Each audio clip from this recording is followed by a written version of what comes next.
La Banque centrale américaine, qui s'est donc bien mis hier, comme attendu, en mode pause, ses taux directeurs restent à 3,75%. Bonjour John.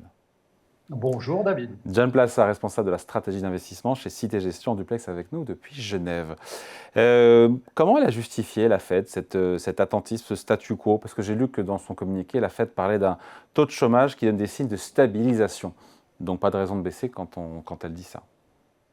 Ouais, alors globalement, ce qu'on peut dire, c'est que selon ce que dit la Fed, ce que dit Jérôme Powell et ce que dit le communiqué, on a l'impression que la phase d'urgence, entre guillemets, est derrière nous. Vous l'avez dit très justement, la question qui était la plus suivie de la part de la Réserve fédérale américaine était la situation de l'emploi. On se souvient que l'année passée, en fin d'année, par des mesures de recalcul de la population et des personnes qui étaient au chômage, le gouvernement avait dû biffer 910 000 emplois, ce qui tout d'un coup changeait la donne. Et le président de la Fed, avec les membres de la Fed, était très inquiet là-dessus. On a vu, selon les dernières données qui avaient été publiées pour décembre, que le taux de chômage était passé de 4,5 à 4,4%. Donc, on est dans une situation où, selon la Fed toujours, on a un marché du travail qui ralentit, mais qui ne se dégrade pas. Donc, on est plutôt dans un scénario d'atterrissage maîtrisé qui est toujours privilégié par la Fed. Mais ce que je disais, ce que je dirais, si vous me permettez, David, c'est que ce qu'on retient ici et ce dont on avait parlé, vous vous souvenez, lorsqu'on avait parlé des 3 R, il y avait cette fameuse donnée de résilience de la croissance économique. Et la croissance économique, selon le communiqué de la Fed, dit qu'elle n'est plus modérée, elle est jugée comme solide. C'est un signal extrêmement fort sur la lecture macroéconomique. Et qu'est-ce que ça veut dire très concrètement? C'est-à-dire que la surprise sur la croissance cette année pourrait être plutôt à la hausse qu'à la baisse. Je rappelle juste que les chiffres de la croissance américaine pour le 4e trimestre 2025 vont être publiés dans quelques semaines. Et selon les estimations, elles seront au-dessus des 5%. Et tout dernier point, David, on parle évidemment toujours de l'inflation. Vous en parliez avant avec M. Trichet. Eh bien, l'inflation aux États-Unis est décrite, selon le communiqué comme quelque peu élevée, mais en voie de stabilisation. Donc, globalement, la vue, l'image, c'est une croissance qui monte, un taux de chômage et l'emploi qui ne casse pas, et une inflation qui est au-dessus du Ouais. mandat de la Réserve fédérale Et donc américaine, mais qui reste toujours élevé. et donc rien qui doit pousser la Fed, la Banque centrale américaine, à baisser ses taux, quand on entend ça. Exact.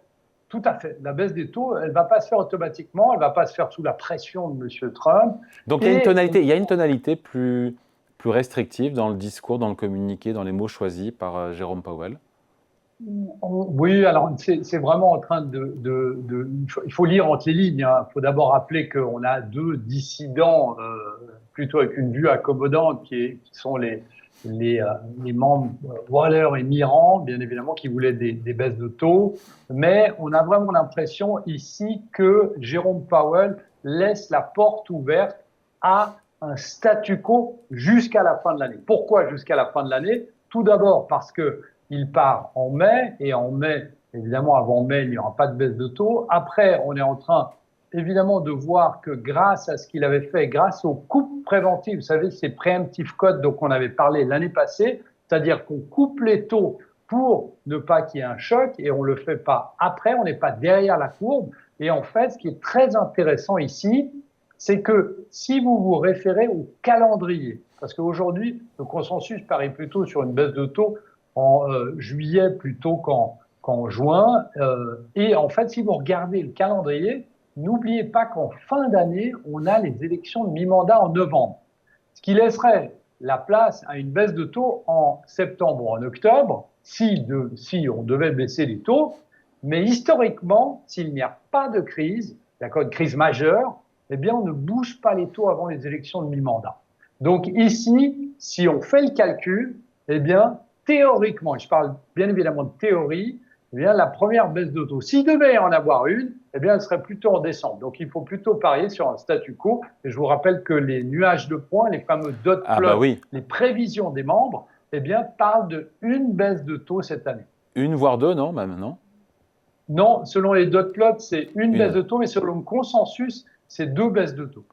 Donc on pourrait n'avoir ni le consensus ni le nuage de points, mais avoir rien, aucune. Mais je me dis là, encore une fois, bah, Trump, il va pas être content. Je sais pas ce qu'il a tweeté, mais il n'a pas dû être content. Il ne devrait pas être content et se satisfaire d'une fête qui ne fait rien sur les taux cette année, année d'élection. Exactement. Et pourtant, il a là-dessus, il a totalement tort pour la simple et bonne raison que si on garde les taux au niveau actuel, c'est-à-dire 3,50, 3,75, et que la croissance économique continue de booster, que l'inflation est maîtrisée entre guillemets et que le taux de chômage reste stable, eh bien, ce serait griller des cartouches. Vous savez, les banques centrales, que ce soit la Banque centrale européenne ou la Banque centrale américaine, parlent souvent de la toolbox, vous savez, Boîte à outils.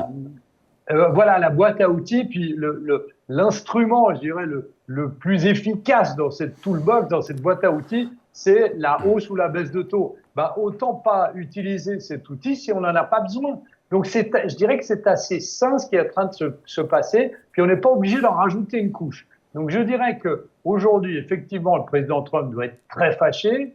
Évidemment, il va mettre à la tête de la Fed en mai quelqu'un qui lui est proche, mais je le rappelle encore une fois, il y a 12 votants. Et imaginons que la nouvelle personne bien vote comme lui dit le président Trump, on aura 3 dissidents sur 12. Et ça, c'est pas assez pour faire basculer les taux à la baisse s'il n'y a pas besoin d'avoir de baisse de taux.